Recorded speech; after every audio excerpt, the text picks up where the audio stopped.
Hello, and welcome to Locutors of Trek, the podcast where we talk about the people, places, and things of Star Trek. So, replicate yourself a Romulan ale or your Synthos selection of choice and join us far beyond the stars. Locutors of Trek.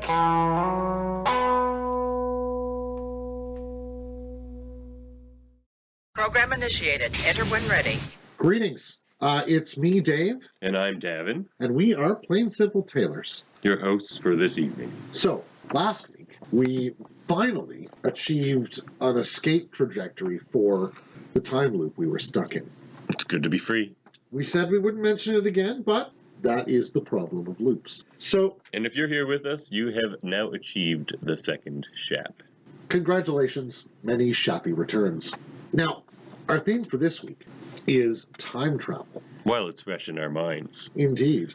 We're going to try and cover as many aspects and varieties of time travel as we can think of, and find stuff to talk about.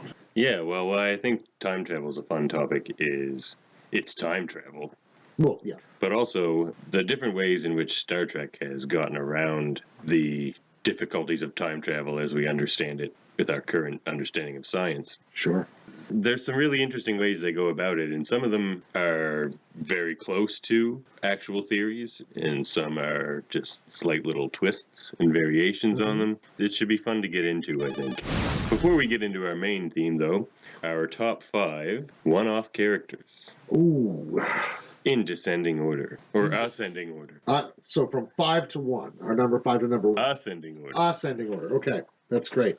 This I found a bit tricky, because some of my favorite characters do appear more than once, but when you narrow it down to one-offs, you get a really interesting list of people. Yeah. You know?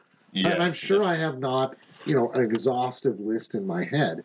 We'll start with number 5. Number 5. All right. Number 5. Do you want to... All right, I can start if you like. Sure. My number 5, I went with Kashyyyk Gosh. from the Voyager episode Counterpoint. Okay. He may have been my favorite foil for Janeway that they had in that series. They had good banter and funny scenes where he would be in Janeway's quarters listening to music and invite her to join him. Join me in your quarters, The Captain. use of music in Or that episode your ready room, I guess. The use of music in that episode is absolutely brilliant. Yeah, it's really nice. Because the form and structure of the music is really dynamically sort of linked to the form and structure that the story is taking itself, And he had a fun story arc where he joined Voyager and acted as if he was trying to escape his society due to their prejudice against telepaths. And he tells Janeway about a story of how he had to harm telepath children or take them into detention or something like that. And she plays as if she's buying it, but he's actually planning to betray them at the last minute. And she has a plan in case he's going to do that. But he brings up the same story again about the children, but he's just like, no, but what it taught me was that telepaths are dangerous. I took the opposite lesson of the one I told you.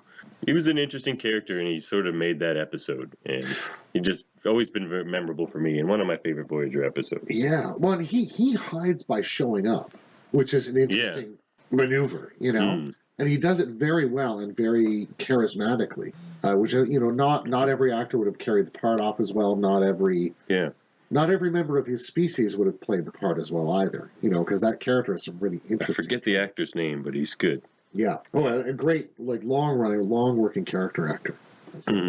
Now, my number 5 also comes from Voyager. Okay. And this guy's not necessarily a character I peculiarly enjoyed, but the story itself was so morally challenging that he sticks out in my mind, and this is Tuvix. Oh, Tuvix! Wow. The ill-fated transporter scrambling of Neelix and Tuvok. It's a tragic story. It's sad, and the story starts out with this sort of very relaxed opening. Tuvok and Neelix are arguing about sort of their respective views on life as they're gathering some sort of herbs or plants that Neelix is interested in while Tuvok is scanning a planet. And then something goes wrong in transport, and this other guy is created. And they do a very good mixing of the two. He's a kind of a poised character, but emotional, very empathetic, but also extraordinarily sort of intelligent and pragmatic. Reminiscent of a Trill symbiote joining. Yeah, in many ways, sort of the best qualities of the two sort of coming together, right? Mm-hmm. And the moment on the bridge in the final act of the episode where Tuvix realizes that no one is going to save him. Yeah, is just it's a heartbreaking gut-wrenching. And in some way you can agree with the crew who just want their friends back. Who just want the people back that were there before the accident. And there's Starfleet. They see a lot of weird accidents and things. Yeah. And to them, this is still just an accident in progress that we haven't fixed yet. As much as some of them, like Cass, I guess, have got to know Tuvix, but especially Janeway, who just wants to fix this accident. But you really see that in that moment, she does something that we see several captains do at various moments, but this one is just really powerful, that she really hardens her heart deliberately so that she won't crack and not go through with it. Like, you see her doing that in her face during that scene, and it's an extraordinary piece of screenwriting. I think it's an extraordinary piece of acting on all of their parts. But the story itself resonates inside, the world that the series conjures as an event that, you can see some repercussions of that going forward, because the way they both treat enemies and the way they treat new life forms they encounter does shift subtly after that. Mm-hmm. They're both more and less willing by times to engage that question of the Prime Directive and that respect for the infinite diversity of the universe that are their founding principles. And in some way, they contravene that, at least in a provisional sense, in respect to Tuvix, even because he is kind of a provisional being, Mm-hmm. He's like this, as you said, this moment between the creation and the resolution of an accident in transport.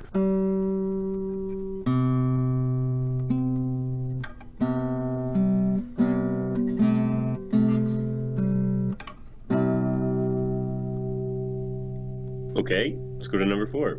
My number 4, Burlinghoff Rasmussen. Oh, that great grifter in the sky. From the season 5 episode Matter of Time of TNG. Mm-hmm. What is going to come up a lot in my list is the actors that play a lot of these characters. So I feel bad that I can't remember the actor that played Kashyyyk. He's really good. But Burlinghoff Rasmussen, played by Canadian actor and one of my favorite actors, Matt Frewer, Max Headroom himself, the unfriendly neighbor in Honey, I Shrunk the Kids, one of my favorite movies as a youngster. Indeed. Oh, yeah. A young cadet.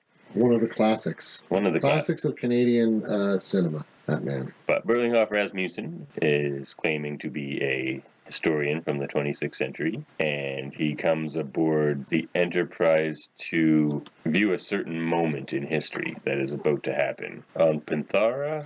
Well, the crew Geordi at one point speculates that maybe what he's after is to witness the mission on Panthara 4, because at one point Burlinghoff comments that not much is known about Data's involvement, because Data's been asking him how long. I think at one point in the episode, Data asks him how long he survives. And of course, Burlinghoff plays coy. He asks Data strangest questions. He says, "Can you remove that Data?" But you come to realize it's probably just because he wants to steal it.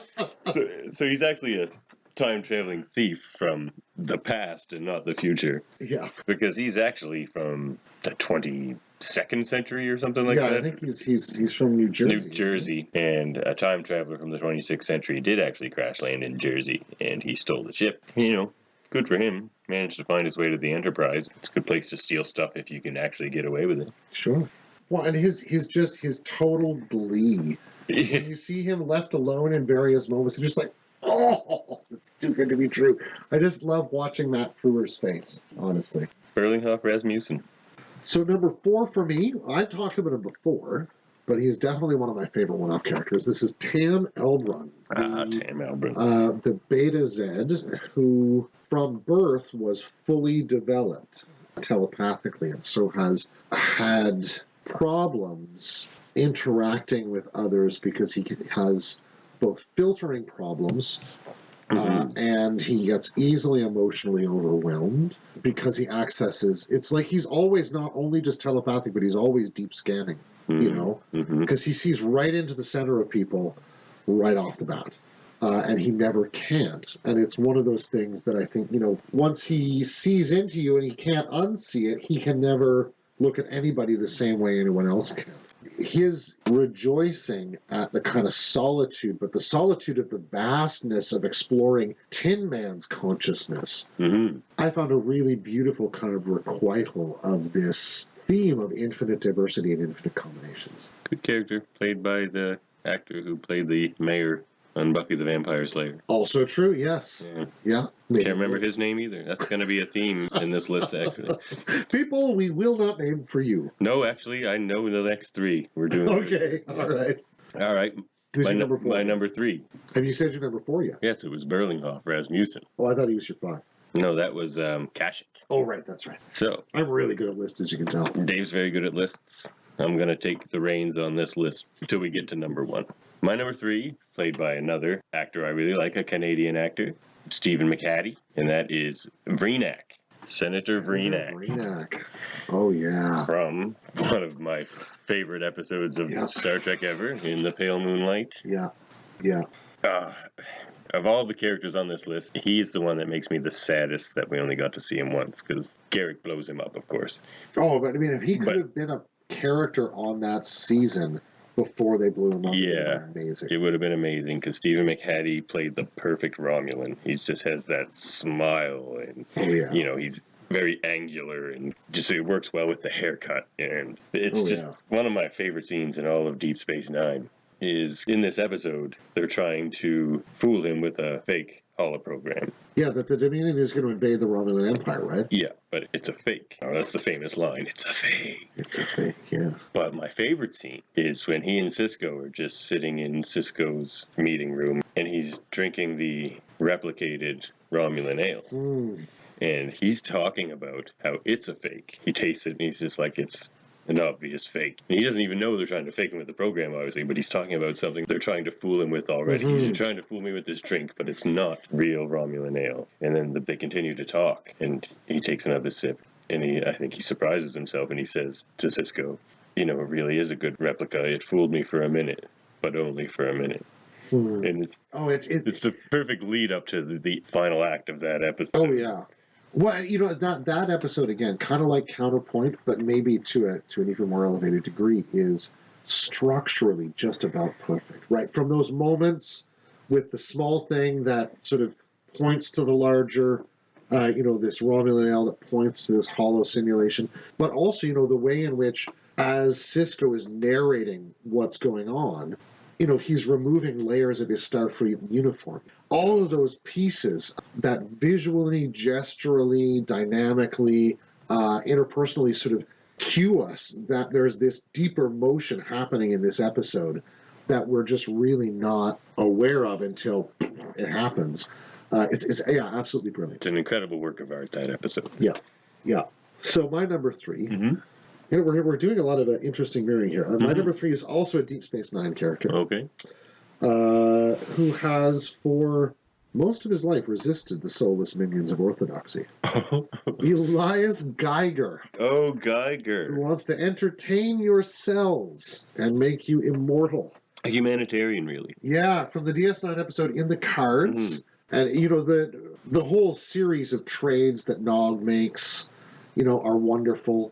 The discussion of currency and the economics of Federation citizenry is amazing at the start.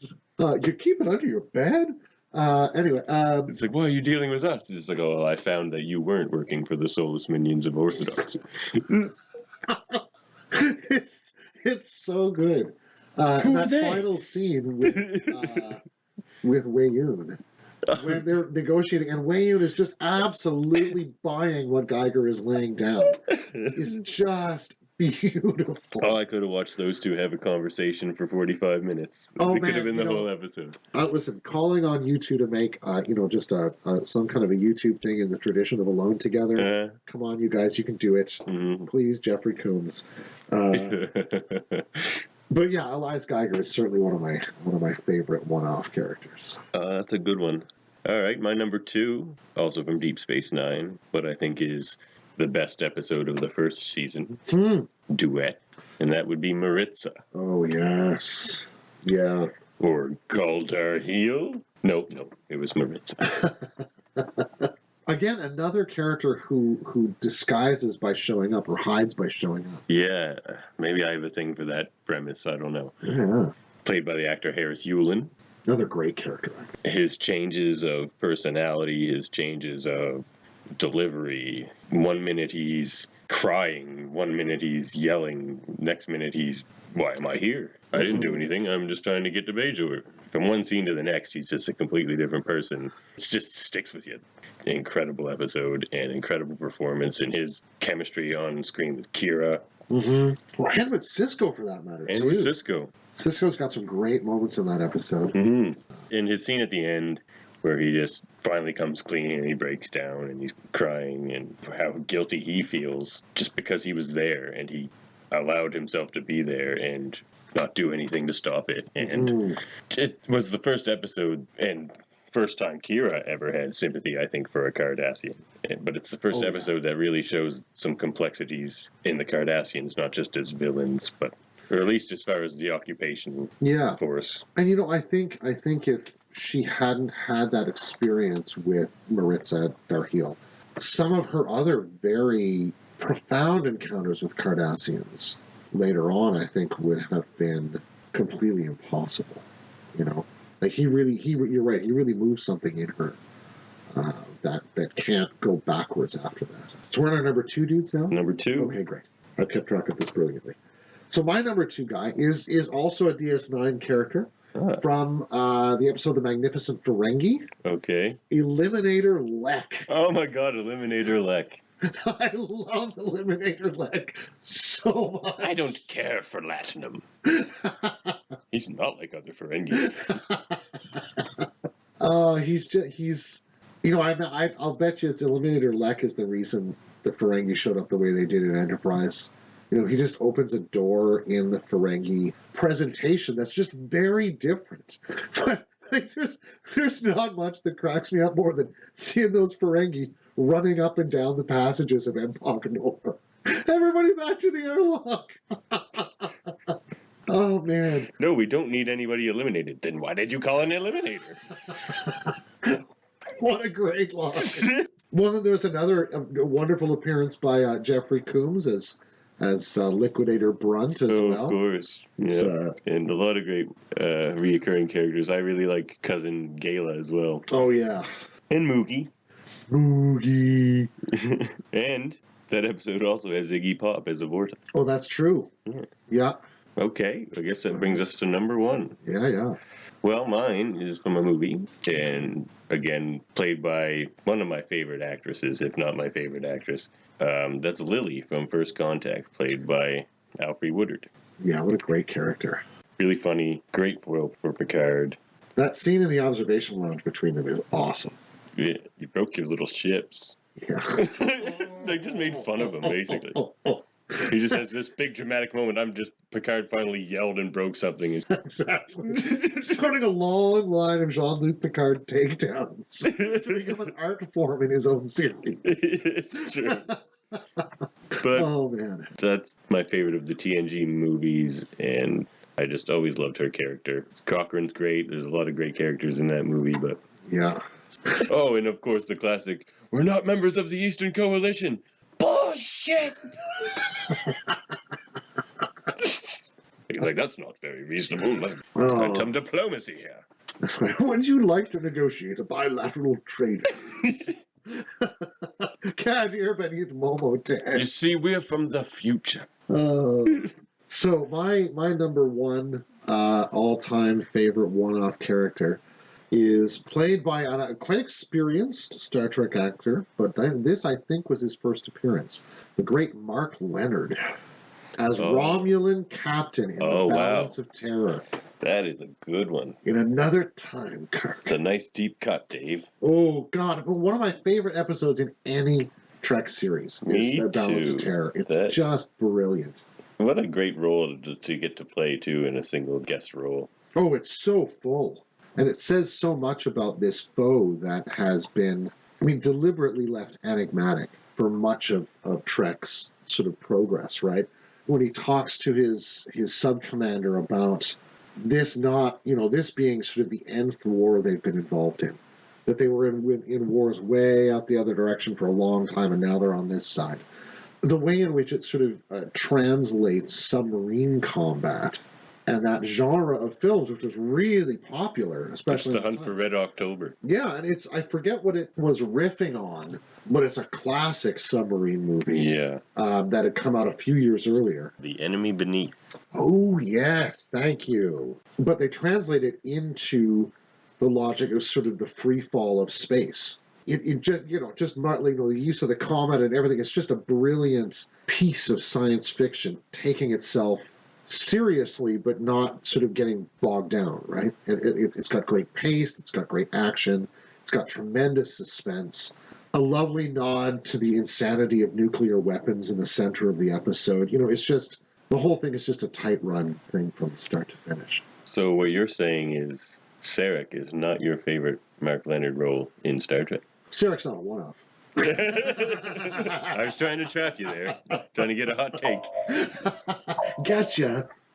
We got to sell this podcast. We need some zingers. Number 5 will astound you. Number 5 will astound you, but we'll never get to number 5.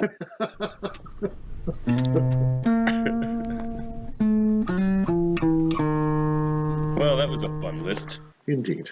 So now, are you ready for a lesson? Yes. In business? Oh, teach me, I am destitute. Eternal destitution is at your door, Dave, but I am here to help you. Thank you. Dave's a keener. He's not coming into this class, completely unawares. Exactly. Dave's giving the thumbs up. You can't see that, but I'm a master. He's quite enthusiastic. So in the last episode, Dave happened to touch on our lesson of today when he said, once you have their money, you never give it back. Now, Dave, if you could reach under your seat there, I think you may find something. It's a $20 bill there. Could you hand that to me, Dave? Yes, of course. Okay, Dave, now you see why you need today's lesson. No. Oh, you have my money now! No, you had my money and you just gave it back to me. Oh, I thought you were going to never give it... Well, you're not going to give it back to me now, are you? No. Okay. No. But perhaps I can tell you a story that will help you remember this for next time. Okay. Something I learned in my 2 semesters at the Ferengi School of Business in history class. I had a professor, Professor Sack, and he was from the village of Noi on Ferenginar. Ahoy. And there was a legend, he said, in the village of Noi, the legend of a shopkeeper named Ob. Ob was a very fair man, always had finest quality goods. His prices were fair. His scales were incredibly accurate. Sounds like a great guy. This is a tragedy, Dave. This isn't a heroic tale. Oh. No. I'm not listening, right? He was, needless to say, the least popular man in the village. You see, one morning, a traveler from the distant city of Korpa came into Ob's shop. He bought some beetle snuff at a fair and reasonable price, mind you, and then went on his way. You don't want to run out of beetle snuff on the road. No. Consider that a side lesson. That one's one slip.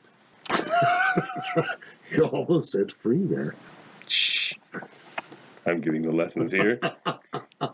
Automatic defense procedures initiated. And then Ob found out that the traveler had overpaid him by half a strip of latinum. Oh my. This disturbed Ob very much, and he was determined to make restitution to this traveler. Sounds like real Starfleet material to me. So Ob went after the traveler so that he could return his half strip of latinum that he had been overpaid. But on his way to Korpa, Ob was set upon and murdered. Wow. And those assassins were hired by none other than the traveler, whose name was Greb. Set up! No, it's a lesson, Dave. Wanting to make an example of the foolish Ob, the people of Noi buried him with the half strip of latinum he so desperately wanted to return, but it was stolen out of his hand. Shortly after the funeral, Greb married his wife and took over his store, where he made a fortune overcharging his customers for inferior merchandise. So again, once you have their money, you never give it back. Never give it back. Now, Dave, if you will look on the other side of your seat, a crisp $20 bill. Could you pass that to me, Dave? Huh? No. I didn't find anything there. Lesson over. I win! So, time travel. Time travel. But before we jump right into it, why don't we have a technobabble? Okay.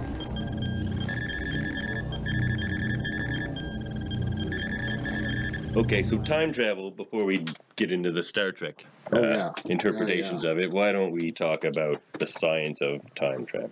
Right. We could begin with the very well-known analogy given to us from special relativity about the twins. Sure. One twin leaves Earth, the other stays on Earth. Mm-hmm. He travels close to the speed of light and then plots a course back to Earth where his twin had aged. He has aged very little at all, so it's like traveling forward in time. In a sort of dilational way. Mm-hmm. Yeah. Now, I mean, other ways of looking at that under relativity would look at what are called space-time vector graphs, right? And these would take a sweep of space-time vectors, so not particularly, so right, space and time together, and the cone that would sweep out from the present is sort of basically all available events, right? But if one were to move somehow faster than the speed of light, or really the speed of causation, then you're moving along the slope of space-time would also end up moving you along, would not just move you in space, would end up moving you in time, right? In perhaps accidental directions or, forward or backward. When you take space and time and you weave them together, Right. it sort of changes things, and you get wormholes and things like that as well, where you can connect to points in time. As we see in Deep Space Nine, that's something Star Trek will use. The prophets are keeping that together, though, because the unfortunate thing about wormholes is they would immediately collapse on either end, creating a black hole. One of the troubles with some of the math around the similarities between black holes and wormholes seems to be that either the wormhole could end up in sort of a different universe, or the information that's there could simply be lost, and that seems to be completely disallowed under quantum physics, which sort of brings us into a different realm of problems again. And then there's something also called a closed time-like curve, which is this theory of, now, I think there's a couple of ways to go about it, like taking an infinitely long, dense object and spinning it really fast and creating like a vortex. But I think there's also theories of turning a sun into negative energy and do it that way. But where Star Trek touches on that idea is that seems to be what they're playing off of when they do those fly around the sun. Oh, yeah. Sure. In sort of time travels in Star Trek 4 and stuff like that. Right. The theory on that is if your return point is the same as where you left it, you can do it. Because it's like Stephen Hawking says, time travel is probably only possible in so much as it doesn't create paradoxes, because that just throws a loop into causality and cause and effect. So you can see where Star Trek plays off that too. Well, yeah, and I think in some ways they like to take those marginal problems, those problems which would occur sort of on the margins of what you could do with this, and run with those as really good story material. That's almost something to be ignored for good storytelling. Well, yeah, right. I mean, some of sci-fi loves a paradox. World attempts to devise a workable warp drive. For instance, the Alcubierre-Froning or Froning-White drive, specifically, which Dave could talk about for this entire episode. Yeah, developed. But that'll be on our transportation episode. Yeah, set of mathematics that's supposed to weed out unwanted time effects. Specifically because they're thinking about this problem, right? If you're moving along space too fast, what happens to the time in which you're experiencing it? And something physicists use to try to fudge the numbers a bit on their own equations as far as time travel goes is tachyons, or exotic matter of negative mass. You can make a lot of these methods of time travel happen. Tachyons being imaginary particles that move faster than light, that we can't find evidence of and probably don't exist, but if they did. I think they'd be time-reversed particles, wouldn't one would assume they could move through time. Yeah. Geordi must bring up tachyons 500 times. Yeah. He's seen them on the sensors. He sees them on the sensors and on the visors. Yeah, the visors. And as far as the exotic matter, that's the only thing I could think that red matter in the JJ Star Trek first movie. It seems like it could be something like that. Could be something like that. So they do the whip around the sun thing in a couple of episodes of TOS in Assignment Earth and Tomorrow Was Yesterday. Tomorrow Was Yesterday is a pretty good episode. That's the one where they go back in time and a pilot gets aboard their ship. So they just decide they're just going to jack them into the future. They're just like, well, we can't let you go back now, so you live with us now. Yeah, and then they find out that they actually have to send him back because his son is going to be somebody very important to like the space program. So then they're caught in the situation. What do we do? You know, I don't remember how that one ends. We'll come back to that one. Star Trek 4. Star Trek 4, they also do the sun slingshot. Yeah. And they're deliberately mucking about with the timeline. Yes. Right? Oh, now they're I deliberately remember. Stealing two whales. Now I remember the comparison I wanted to draw between these two. Okay. So Tomorrow Yesterday, they're just desperately trying to not fudge up the timeline in any way possible. It's kind of like the don't step on a cockroach thing. So they're trying to be very careful, and they're going about it very sensibly. And then you watch Star Trek 4. Like, if you were to watch that episode and then immediately watch Star Trek 4, you'd be like, are these the same people? Because they do not care at all. They're running through the streets asking for nuclear vessels. They're they're giving people calling people a double dumbass on you. Aluminum.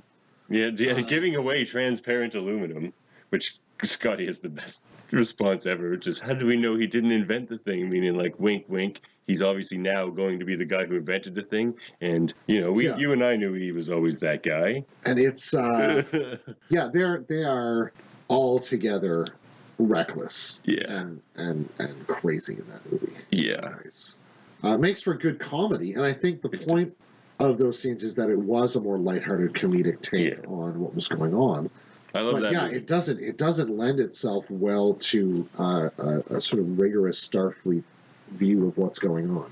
Another way we see time travel used in Star Trek is the Guardian of Forever. Oh yeah, great episode. It shows up in the animated series too. Yeah, in Yesteryear. Yep. Yeah, and so Guardian of Forever originated in City on the Edge of Forever. One of the best TOS episodes, I think. Episode of Star Trek. Just incredible, yeah. Written by Harlan Ellison. Edith Keeler Must Die. Yep, Edith Keeler Must Die. Yeah, it's a really thoroughgoing meditation on sort of the ethical limits of these travelers and the inequities of historical position, almost, you know? And I think, if I remember right, McCoy remarks upon that at various points, that, you know, if this were in their day, she would not end up dead. And it's crushing it. I mean, it's very of its day. They've only known each other for a little while, and he just comes in, Spock, I think I'm in love with Edith Keeler. Oh, God. It's like, of course you are, Jim. Of course you are, Jim. But the Guardian Forever, at best guess, seems like a wormhole. Like you kind of go in the entry point and come out somewhere else. Yeah. I mean, in some ways, it bears, I think, a kind of predecessor relationship to what we see in the technology of the Iconians. The gateways. And they seem to bear a resemblance to each other. Like a sentient version of one of their gateways or something. Yeah. That's what it seems like. Yeah. But it's one of those lovely things where they do refer to the kind of deep time of the galaxy and the many, many, many civilizations and cultures that have arisen and disappeared over time. But the Guardian of Forever is something that, you know, they actually strike up kind of a relationship with, in odd ways. And I'm glad you brought up Yesteryear, too, from the animated series. Because I really love that episode. That's the one where Spock uses the Guardian of Forever, or the whole away party does, and Spock just doesn't come back. When they come back through, he's just gonna... So he's actually back on Vulcan during his childhood, before he's about to go on his Vulcan rite of passage trip into the desert with no supplies sort of thing, survive. Yeah, it kind of reminds me of some of the practices that the ancient Spartans had with their youth and some of that kind of stuff, where, kind of rites of passage in that kind of society, right? But he gets into trouble up there. He gets into trouble, yeah. They're hunted by a big Vulcan cat, some sort of weird creature. Yeah. But he has his pet with him. His name's like T'Chaya or something, the pet. And young Spock remembers his older self as a cousin from a distant part of Vulcan that he doesn't know. Mm-hmm. And he shows up to save himself from dying. This is a save yourself from dying in the past paradox kind of episode. Yeah. And he does interfere, but due to his interference, there's a change in the timeline where this time his beloved pet is killed by the creature that was hunting them. So Spock obviously feels guilty due to their interference with time with the Guardian of Forever, leading to the premature death of his own pet. Mm-hmm. And it's just a really kind of heartfelt episode, and I like that one a lot. Yeah, it's a really beautiful... And it gives you a really interesting kinds of insight into Spock's relationships to his own parents. Mm. Yeah.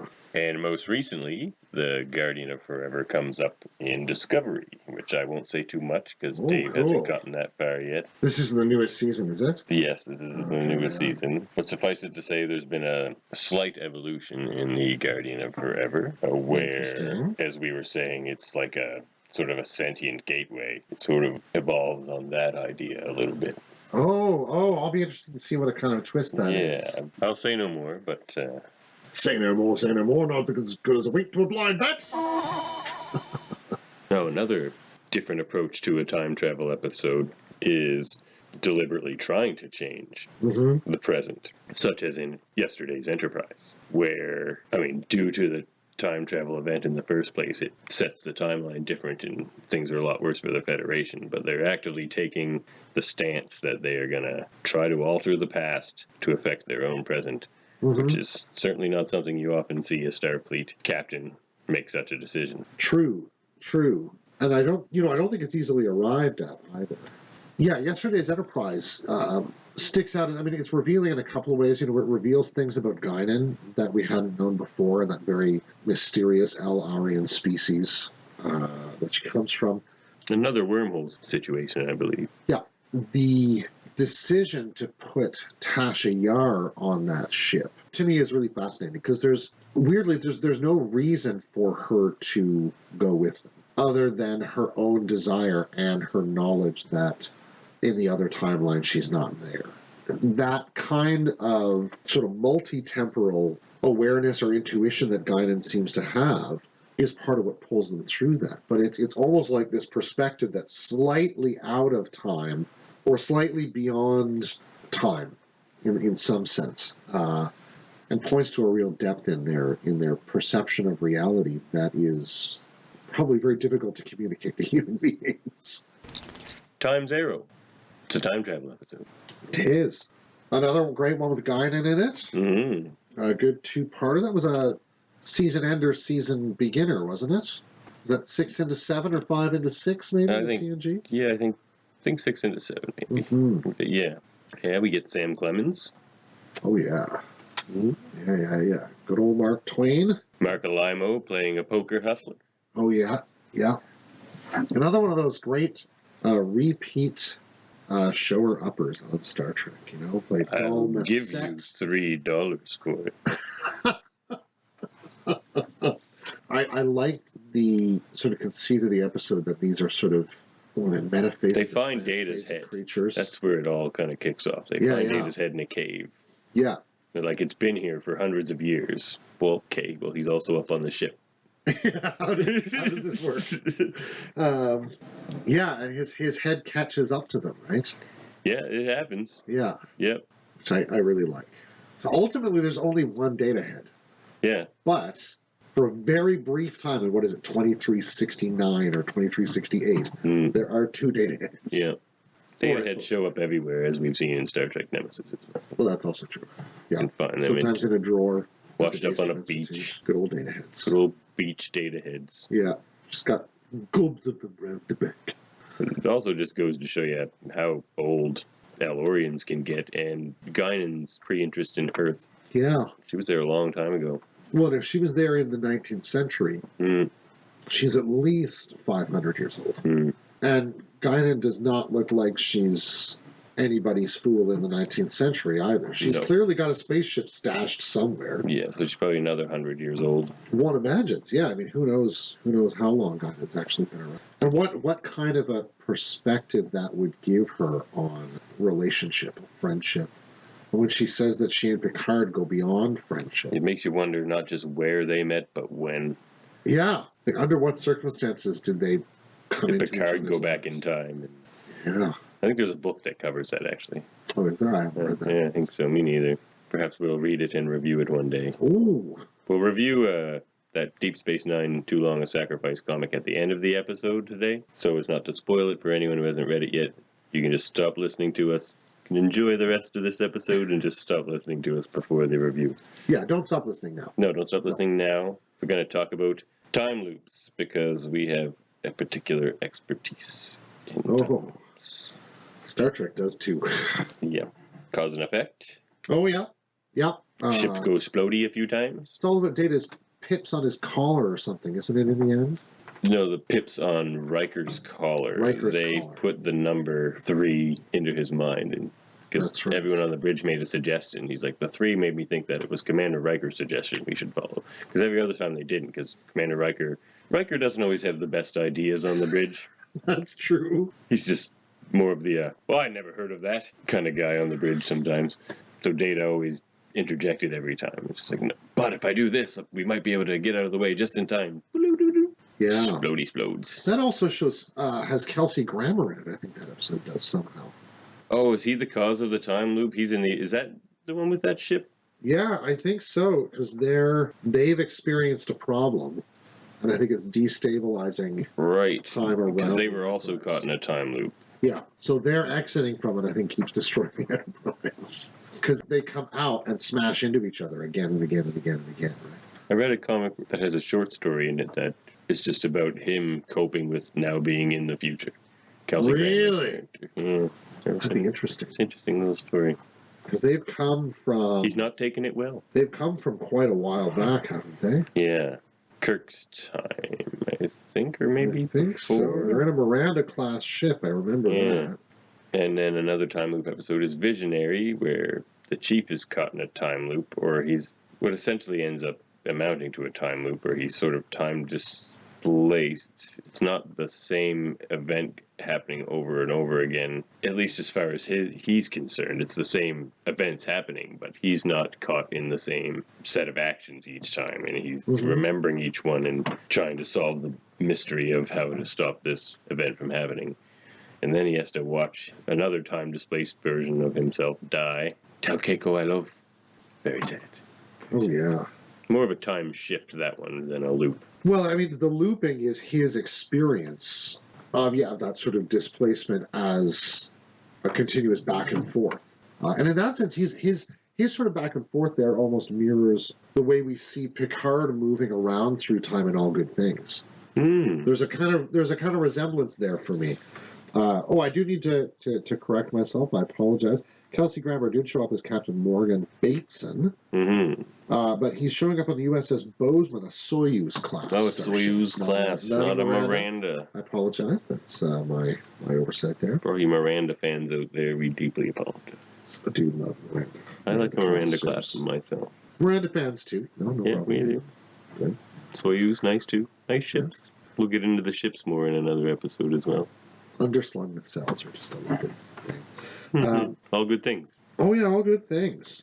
Jeepers. That's just a time adventure, that one. Yes. And I love Q's reappearance in that to sort of cap off the series. The moment, I think one of my favorite, really memorable moments in that episode is where... Him putting his hand in the goo and saying, "This is you, Picard?" Well, that's a good one.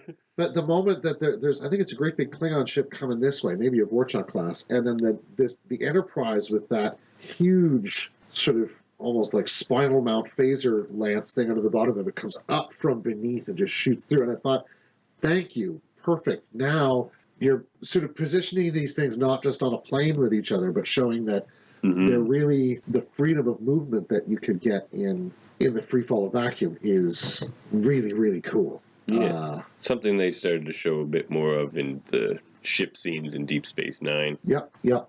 They don't always take advantage of those kind of dynamics as well, but they do get better at it over time. That's for sure. Yeah. Voyager. It's always been more of this naval kind of take. Yeah, but in some sense, and it's these ships are satisfying to see the two ships just facing each other as opposed to being all upside down and opposed to one another that way.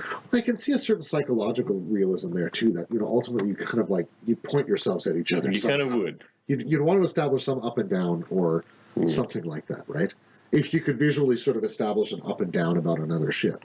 Wouldn't it be funny if the view screen came through on whatever angle they were at, though? Mark Leonard's head poking in at a 35-degree angle, talking to Kirk. Gowron yelling, but he's upside down and slightly to the left. His mouth is not moving like his words are. No. that might make it a bit goofy. There's nothing goofy about Gowron. Glory to you and your house. Pope Gowron. Did you just say Pope Gowron? No, I said vote Gowron. Vote Gowron for Pope. Well, I think in Time Zero, one of the things that I can't quite remember the method of time travel, but I believe there was Kemocite in those caves. And Kemocite comes up a lot as a time travel-y device, MacGuffin in Star Trek as well. Yeah. In one of my, and I believe one of your favorite episodes from Deep Space Nine, Little Green Man. Oh, gosh. That's from the Kemocite that Quark is smuggling. That's right, because Nog is going to Starfleet Academy. Yeah, and he has the new ship from Cousin Gala, which of course is sabotage, because Cousin Gala wants to kill Quark sometimes. This week he does. And that again has another great callback to another Deep Space Nine time travel episode. Past tense. Past tense. It's just a throwaway line right at the beginning as they're sort of heading toward Earth and they just see Gabriel Bell. They say, doesn't he look an awful lot like Commander Sisko? All humans look alike. Oh, for Reggie. But past tense is fantastic. It's interesting how Star Trek can go back into the past, but it's still in our future. Like Little Green Men, it's fun seeing the Ferengi run around on an air base. Yeah, outside Roswell. Right outside Roswell, yeah. And, that's a lovely look back at the kind of world that Trek itself originally came out of, like in a post-World War II landscape. But also, the way that the running contrast between Ferengi culture and human culture in that episode is both funny but also kind of delightful in that we get to see the Ferengi point of view a little bit more on their own history, and that they're in fact proud that they managed to spread out into the galaxy without having a lot of wars and doing any of those sorts of things. They just went out there and they did business. Whereas lots of other species, humans included, nearly annihilated themselves on their own planet before they got even out into space very far. War is good for business, but not if you're the one in the war. That's true. That's probably when peace is good for business. So peace is good for business. I think we can do business with you Martians. Ferengi, whatever. Look, we can't do... we could do business with the Russians, but I'd rather deal with you Australians, Americans, whatever. Neither of these two sides care about the details too much. Not too much. No. Little Green Men brings us to our second annual What If? We've been doing it for years. Our next What If, which is, what if Quark, Nog, Rom, and Odo remained trapped in the past on Earth? The late 40s, early 50s, eh? Wow. Well, we could take this one at a time. I mean... What's Quark doing? Oh, gosh. Quark, I think, very quickly finds a way to blackmail one of the people on the base into setting him up a shop, especially when... Likely that couple he was already manipulating. Right? Especially when a story comes out in the newspaper that says, we've got an alien crash, and then is quickly, hours or only the next day later, retracted saying, no, it was a weather balloon. That, to me, would just smell of latinum on the air to Quark. or these quaint dollar things that the humans like to play with. I think that's what Quark would be doing. He would be slowly taking over the human economy. I agree. Slowly taking over the human, maybe not so slowly taking over the human economy.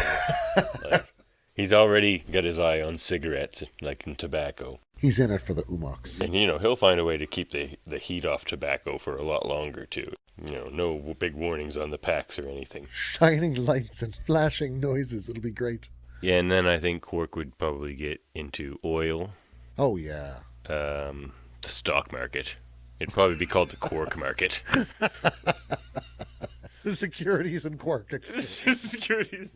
How about Rom? Oh, my gosh. Well, I think he'd end up being one of Quark's employees. Maybe if he could get away, start a little, tinkerer's shop on the side. Because he really has pretty simple pleasures, Rom, Might try and find a nice human girl. I could see that. Yeah. So I think Nog, because there's no Starfleet, it's even too early to even think about starting it himself. Mm-hmm. So I think he has to get into business as well. But, it's Nog. I think he gets into more reputable business. Okay. And I think Rom ends up working with Nog and not Quark. Quark basically takes over the world. Well, it would be like what's that book? The Day After Roswell by Colonel Philip Corso, retired. It's this book that came out after his death.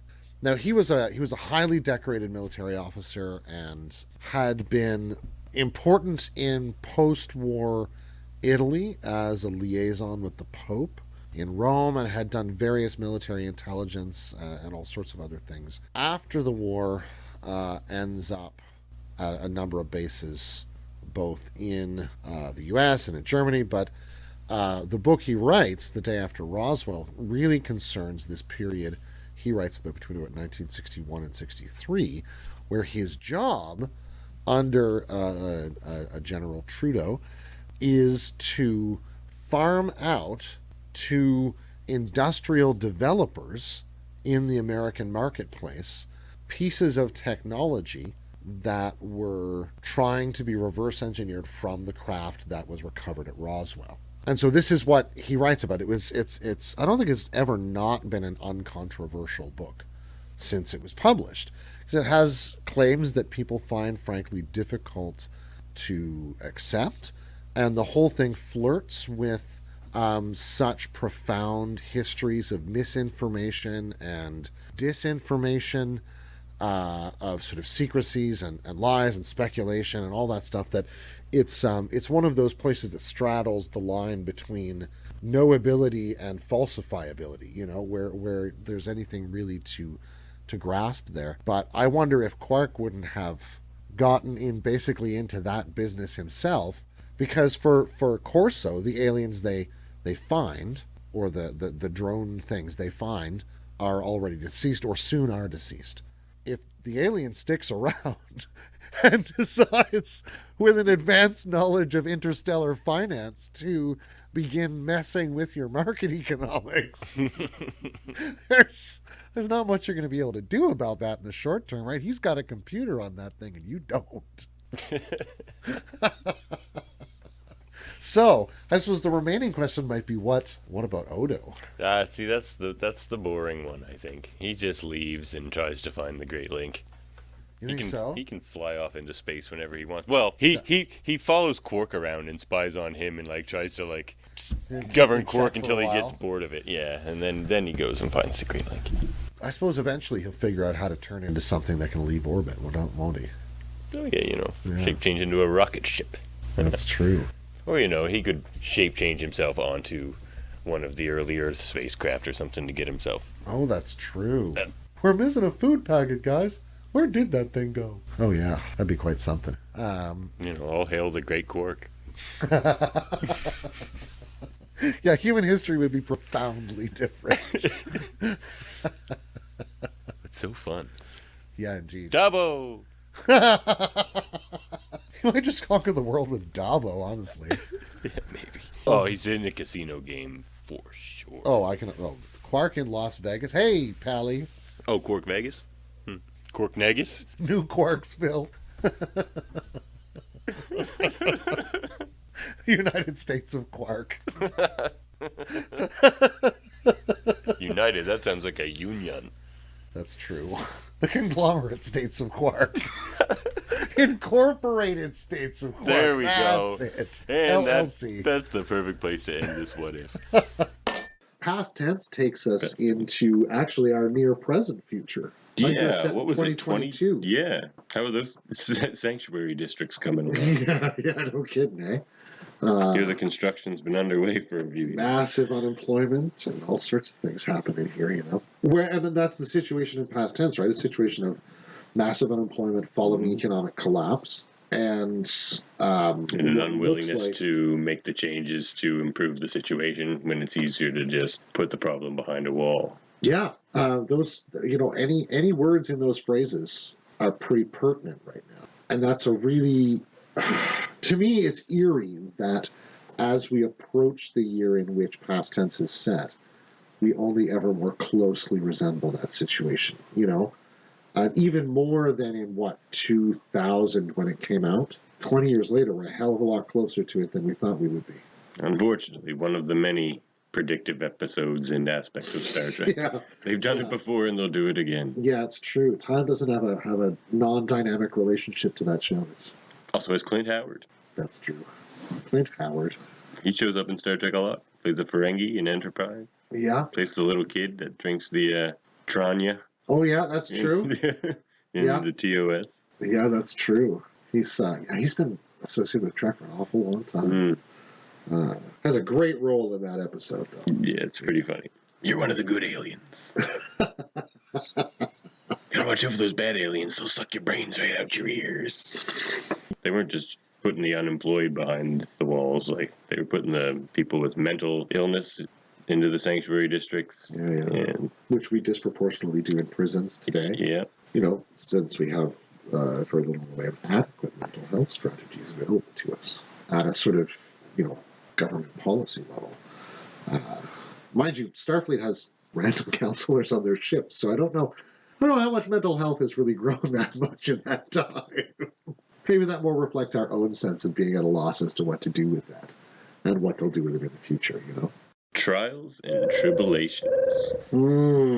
Which it answers a certain question for us. Since the Federation knows how to do time travel, Yep. How the hell do they regulate it? The time cops. No, the time... The Department of Temporal Investigations. Yes, temporal investigations. Yeah. You guys are always on time? They hate that joke. Oh, they're deliciously humorless. I could have seen a few more episodes on temporal investigations, too. Those two guys. Those two guys were funny. Oh, they would have been just a great little short spin-off. You're not saying this is one of those predestination paradoxes that you were meant to go back in the past? No, not at all. Good. We hate those. That's another one of those episodes where, DS9 kind of hits a high for me. In terms of, technical prowess, inserting their actors into, sort of authentic footage. They stretched the technology on hand at the time, that's for sure. Oh, man. Just incredible. Yeah, that episode won a big award. Well, it ought to. Yeah, it did. I forget. We're amazing on the details. We're amazing on details about award shows. Yeah, I watch all of them. The hammies and the blobs, all of them.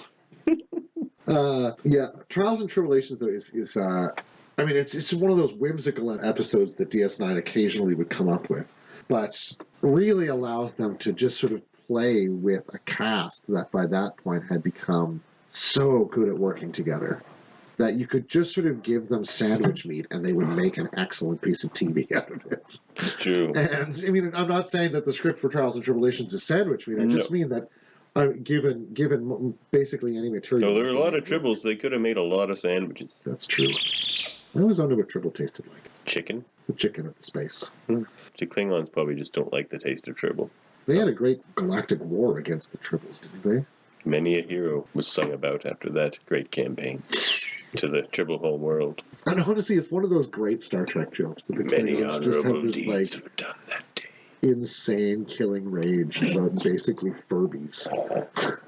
Or slightly oversized meeples. We mentioned temporal investigations. So even by the time of Deep Space Nine, Starfleet is already, or I don't think they're a branch of Starfleet, probably a branch of the Federation. More likely, Yeah. They're already thinking about that, and they're already active. They already have active departments related to time travel. Mm-hmm. Where we get to see in Voyager how that sort of evolves in episodes like Relativity in Future's End, where they have time ships. Mm-hmm. Mm-hmm. The time ship Relativity, Captain Braxton. Yeah. Well, I think in some ways that probably sets up the kind of Enterprise J shots that we get later on in Enterprise. You know, what's his name? Daniels. That's right. Yeah, well, then even that would be probably even a bit further into the future than Braxton. Maybe, I think. Good episodes, though. The Future's End is interesting. It's kind of like Past Tense, but they just go back a little further, where rather than being 30 years in the future, it was just modern day at the time. They went back to whenever the episode was filmed, the 90s. Yeah, 98 or 99. Yeah, something like that. Early 2000s. You can see Sarah Silverman in that episode. Oh, that's right. I think that was her first acting role. Oh, interesting. Good character. She could have made the list earlier.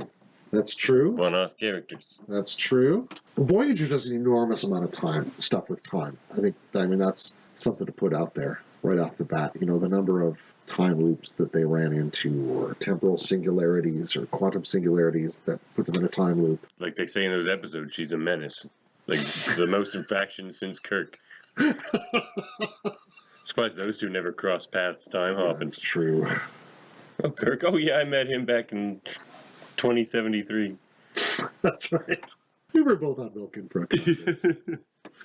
Well, you know, one of the great Voyager episodes dealing with time travel that isn't sort of related to kind of getting Voyager home has got to be Year of Hell. The Krenim time ships are time is a weapon. Time ship, yeah, like it's a fiendish procedure that they undertake. Again, another great character portrayed by, now I've lost his name, guy who played Red on that 70s show. Kurtwood Smith, that's right. Anorax is the character. Yeah. What a great character. What an interesting concept for a ship, too, where he sees himself, and his philosophy, too, he sees himself as being separated from this time, because in that ship they are safe from the passage of time and they don't age, but they still feel time go by. The rest of his crew are tired of it. They've been doing this same thing over and over again for hundreds of years, and they felt the passage of that time because they're bored of it happening over and over again, of doing the same thing. Except that they're always in the same moment. But they're always in the same moment.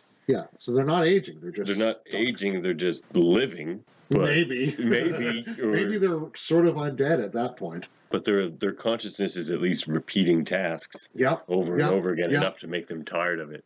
Yeah, I mean, I guess what I'm saying in terms of undead is I don't know if I would call that. You know, they have no quality of life. No. All they have is an indefinite quantity of it, and that's got to bring your sort of enjoyment of it down to near zero in every moment. Like what a bleak hell they have thrust themselves into, and then they just inflict it on everyone else by denying them existence. That part to me is like, that's the truly fiendish part, that they'll just make it that you never really were. And then maybe you were this week, but now you're gone, now you're back, now you're different, now you're this. The sense of being prey, of being occupied, of being, just the plasticine of somebody else's whims. Because they do meet species that are conscious of what's going on. You know, last week we had starships, this week we're in the Stone Age or something, or whatever it is, you know. But in a certain way, it draws out the notion of obsession that we see as well reflected in sort of Cisco living in one instant of time. And it's a different kind of twist on that, you know, where the obsession is actually about reconstituting the right moment of time so that that never happens. The impossible calculation to make among endless strings of possibilities. Yeah, and thinking we could control all of those threads. So I think a thread that connects some of the episodes we've been talking about that we could probably speak about directly is like a story device with episodes like Past Tense and Time Zero and episodes like Future's End and even Little Green Men is the idea of being trapped in another time. Right. It's not about changing time, being in a time loop. Just about being trapped in a time that's not your own Mm-hmm. and having to find a way back. Right. That's a story device Star Trek uses a lot, and always good for a fun romp. Oh, yeah.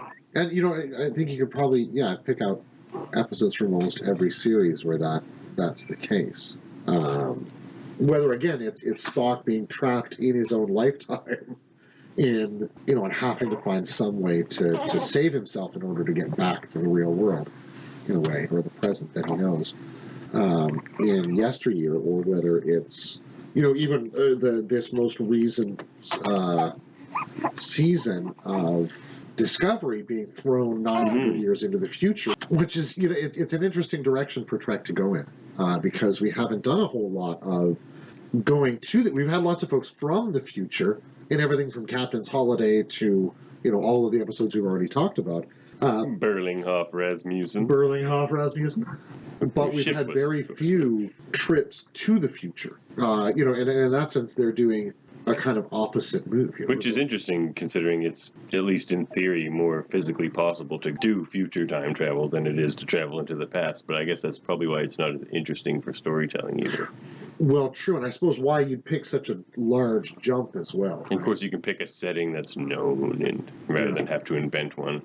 Yeah. Which is why we love Trek. A nice invented place and time. Yeah, indeed. But, on the topic of Janeway being a time menace, oh, yeah, she kind of sums that idea up in the end of that series with Endgame. Didn't have quite as big an box office pull as Avengers Endgame, but Voyager Endgame was still, pretty big episode. Still a two-parter. That's true, still a two-parter. There still might have been a lot of use of the color purple. You never know. Not a lot of purple, I remember. There's a lot of gray. Yeah. A lot of gray, a lot of Borgs, a lot of green. That's true, a lot of green. A lot of Borg green. Yeah. But yeah, this is where Janeway uses the future to alter the past. Yeah, there's a lot of ways Star Trek really approaches the idea of time travel. What do you make of that episode? How do you... Oops.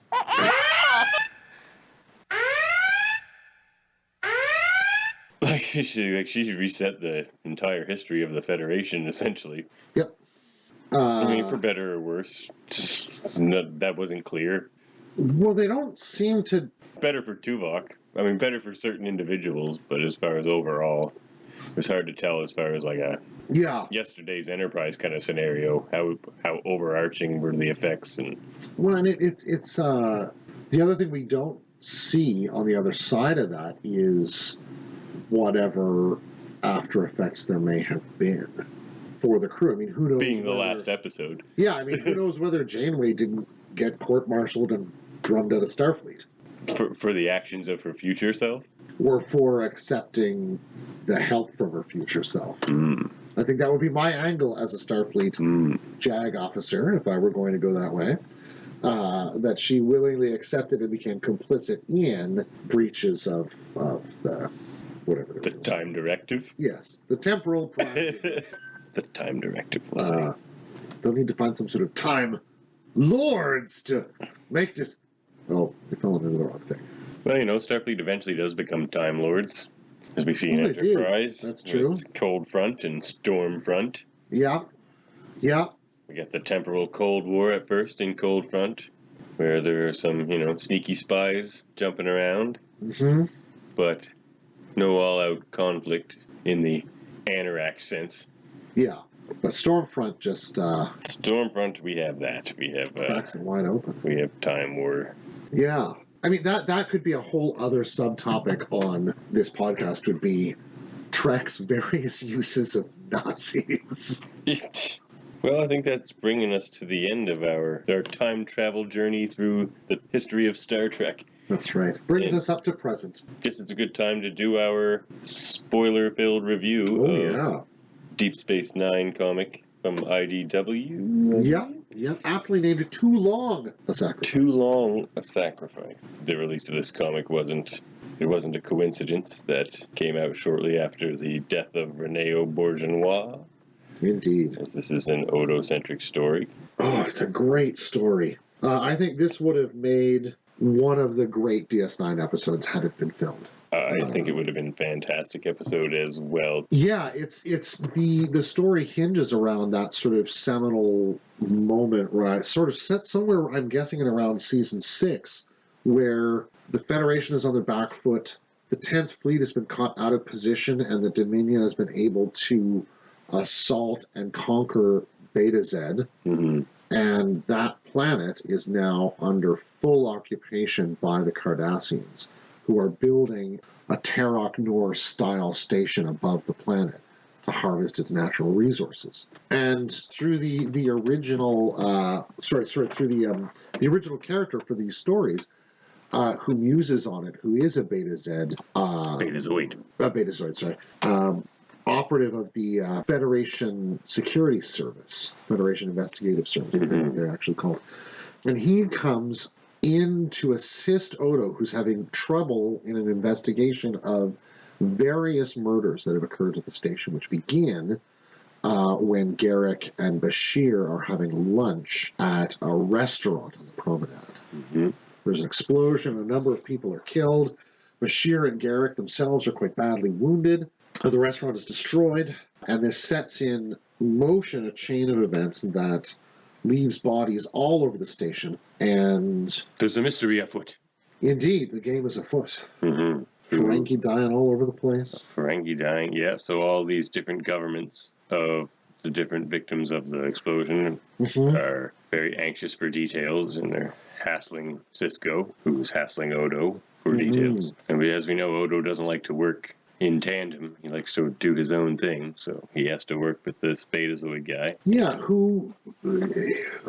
he's kind of a complex character in his own right. You know, he bears a real wariness around him about Odo because of the occupation of Beta Z by the Founders through their Cardassian allies, and the cruelty they inflict on his people is something he explicitly says he doesn't hold Odo responsible for, but he does continue to challenge Odo's methods and his ability as an investigator in ways that make it clear that he is sort of grinding an axe, nevertheless, in a certain degree, you know? And, you know, it's hard to fault him for it. Everybody's in a bad space there. It's a compelling character. Any thoughts on, if it were an episode, which actor would play that role? I have a thought on that. I was thinking the actor who played Kivas Fajo on TNG, Saul Rubinek. Oh, he would have been good for that. He would have been very interesting in that. I would also have, there was a guy who was working on Law and Order at the time who played, what's his name, Lenny? I don't know, I didn't watch Law and Order. I think he was he was a sort of a wisecracking New York cop guy who'd been always talking about his various ex-wives. But he has a face and a voice, and I think I've seen him in other things where he could have pulled that character off beautifully. I don't remember what his name is now. Yeah, he would have been great. Although now that you've said Saul Rubinek, I kind of want to see him play that. He'd be great in that. He's good at playing a multi-layered character. Yeah, I think he could have done that quite beautifully. Now, spoiler alert, turns out the owner of the restaurant blew up her own shop. You blew up your own shop, Garrick? Which Odo comments on in an earlier place. He says, Garrick could have blown up this restaurant with himself in it. Yeah. He's done it before. He's done it before. And it's a great red herring in the story. Because you think, well, yeah, of course, yeah, but Garrick didn't do this. That's what you're telling me now. But you never really... They're very deft about not overplaying their hand and saying, well, maybe somebody else did that. As with a lot of classic Deep Space Nine, they don't mind if you suspect Garrick or Quark for a different... No, that's true. For a good chunk of the story. You just... and her desire to do these crimes is long-standing. It's about revenge. It's about grief. It's about outrage, again, of an occupied people. Against their occupiers and the people who aided and abetted them in particular. So she's really more... She's Bajoran. Yeah, she's Bajoran, and in some ways she's almost more angry at the collaborators because she saw them day to day than she is at the Cardassians with whom they were collaborating. And that's a theme that runs really strongly through Deep Space Nine. And is borne out in, the history of post-war Europe, for instance. Vichy collaborators and others were, they were not beloved after the war. And that kind of ill will, given the kind of extreme experience people have, it goes a long way to explain how people get to those spaces. But it doesn't justify all of the horrific things this restaurant owner does in pursuit of vengeance, to my mind. I really think you were right about it. Would have been one of the great episodes of Deep Space Nine. The way the comic really wants you to draw the parallel between Occupied Bajor and Occupied Beta Z. Because Deep Space Nine does a great job of fleshing out what Occupied Bajor was like and how horrible that was and the effects that's having on Bajorans and still so many years later. Yeah. This comic really wants you to really start to think of Beta Z on those terms. Like, this is what's happening on what would have been thought of in the TNG era as a safe haven. Oh, yeah. I mean, when we see Beta Z in Menage a Troy, it's just pretty much a paradise. It's a paradise world, But it really, when you look at the maps of those sectors, it's 10 light years from Cardassian space, no more. It's not much further from Cardassian space than Bajor is from Cardassia itself. I mean, they're around a sort of curve of their space sector. There's Bajor, Calandra, and then down here somewhere. But they're not far. They were a safely ensconced Federation world, and who before the Dominion War was really going to pick on the Federation on that side? That's a terrible idea. Kind of brings up something Kai Wynn said one time. It's like, well, what if the threat was to a place like Beta Z or Berengaria? Or it's just like, well, we see it was occupied for some time. They didn't just go storming in and take back Beta Z. No, it was occupied for a good 2 years, I think. Yeah, or a year and a half anyway. Yay or nay, recommend Too Long a Sacrifice. Absolutely recommend. I think it's a great story. The art is great. Yeah, they captured Garrick's face in particularly good, vivid detail. But yeah, the art's well done overall. I could hear all the characters' voices as I was reading, and it felt very natural. And when that happens in a story, to me, it really comes to life. Good writing, good scripting, good art. Yeah, good comic. Well, should we close this chapter or travel back to the start and try it again? Oh, no, I'm done with loops. Yeah, okay, me too. I'm done with loops as well. So we'll bring this to a close. Next time you hear from us, it will be a mini episode on Far Beyond the Stars. The award-winning Deep Space Nine episode. That we think could warrant a little bit of discussion outside of a main theme discussion. And our next main episode, our theme will be transportation. Not through time so much, but through space. And so, say goodbye for now. We'll hope that our paths cross again. End transmission.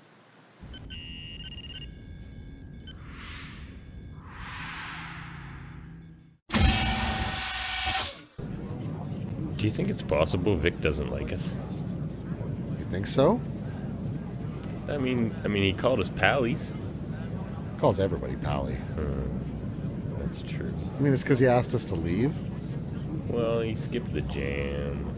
Didn't want us to join the band. Said Yeah, he didn't have really room answer. for two Taylors in a band. Like, what does that mean? How could... I mean... He's just so Oh, great. Vic likes everybody. Yeah, Vic's great. We're just being self-conscious. Yeah. Yeah, that must be it.